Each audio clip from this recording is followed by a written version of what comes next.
Salam, mən həkim endokrinoloq Ayşən Bayramova. Soyuqdərmə keçirmisiniz və bir neçə həftə sonra boyun nahiyəsində ağrı və güclü halsızlıq yaranıb. Ola bilsin ki, problem əzələdə yox, qalxana bənzər vəzdədir. Bugün yarımkəskin tiroiditdən danışacağam. Bu, qalxana bənzər vəzin müvəqqəti iltihabidir. Virus infeksiyadan sonra immun sistem qalxana bənzər vəzdə iltihabi proses yaradır. Bu niyə baş verir?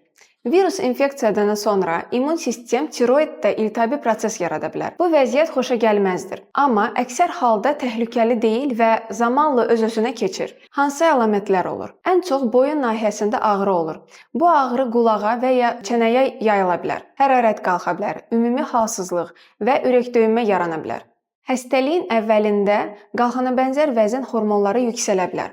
Sonra isə tədricən normallaşır. Diaqnoz necə qoyulur? TSH, T3 və T4 hormonlarına baxılır. Həmçinin qalxana bənzər vəzin ultrasəs müayinəsi aparılır. Bəzən digər xəstəlikləri istisna etmək üçün əlavə analizlər də lazım ola bilər. Və son olaraq, yarımkəskin tiroidit adətən tam sağalma ilə nəticələnir. Amma vaxtında endokrinoloqa müraciət etmək çox vacibdir.